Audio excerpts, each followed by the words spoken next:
ഇപ്പോൾ ഒരു വിരൽ മുറിഞ്ഞു പോകുന്ന ഒരു അൺഫോർച്ചുനേറ്റ് സിറ്റുവേഷൻ വന്നു. അപ്പോൾ നമ്മൾ ഈ മുറിഞ്ഞു പോയ ഈ വിരലിൻ്റെ ഭാഗം എങ്ങനെ നമ്മൾ അടുത്തുള്ള ഹോസ്പിറ്റലിലോട്ട് ട്രാൻസ്പോർട്ട് ചെയ്യുന്നുള്ള ഇതിനെപ്പറ്റിയാണ് നമ്മൾ സംസാരിക്കാൻ പോകുന്നത്. ഇത് ആക്ച്വലി ഇതിനകത്ത് മണ്ണൊക്കെ പറഞ്ഞിട്ടുണ്ടെങ്കിൽ നല്ലൊരു വെള്ളത്തിൽ ഇത് കഴുകിയതിന് ശേഷം നല്ലൊരു തുണിയിൽ ചുറ്റിയിട്ട് ഒരു പ്ലാസ്റ്റിക് ബാഗിനകത്ത് വെക്കുക. വാട്ടർ സീൽഡ് പ്ലാസ്റ്റിക് ബാഗ് ആയിരിക്കണം.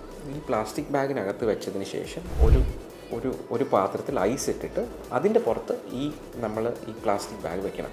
ഒരു കാരണവശാലും ഐസ് ഡയറക്റ്റ്ലി നമ്മുടെ ഈ നമ്മുടെ മുറിഞ്ഞ വിരലുമായിട്ട് കോണ്ടാക്റ്റ് വരാൻ പാടില്ല. അങ്ങനെ വേണം ഏറ്റവും അടുത്തുള്ള മൈക്രോ സർജറി ചെയ്യുന്ന സ്ഥലത്ത് പേഷ്യൻറ്റിനെയും ഈ മുറിഞ്ഞ ഭാഗം കൊണ്ടെത്തിക്കാം. ഇത് ആംബിറ്റേറ്റ് ചെയ്തൊരു പാർട്ട് റീപ്ലാന്റ് എന്ന് പറഞ്ഞാൽ ഇത് തിരിച്ച് ചുഞ്ഞിച്ചേർക്കാൻ എത്ര മണിക്കൂറിനകത്താണ് സാധിക്കുക എന്നുള്ളതാണ്. യൂഷ്വലി നമ്മുടെ വിരലുകളൊക്കെ ആണെങ്കിൽ നമുക്കൊരു 12 to 24 മണിക്കൂർ വരെ വെയിറ്റ് ചെയ്യുന്നതിനും കുഴപ്പമില്ല. എന്ന് വെച്ചാൽ നമ്മുടെ മൈക്രോ സർജറി സെൻറ്റർ എത്രയും അടുത്താണോ അത്രയും അടുത്ത് എത്തുന്നതിന് ഇത്രയും ദൂരമാണെങ്കിലും കുഴപ്പമില്ല. ഇനി മുകളിലോട്ട് വരുമ്പോൾ നമ്മളുടെ ആ ഒരു സമയം കുറഞ്ഞു വരും. അതൊരു 6 മണിക്കൂറിനുള്ളിൽ തന്നെ നമ്മൾ ഇത് തിരിച്ച് പിടിപ്പിച്ചിരിക്കണം.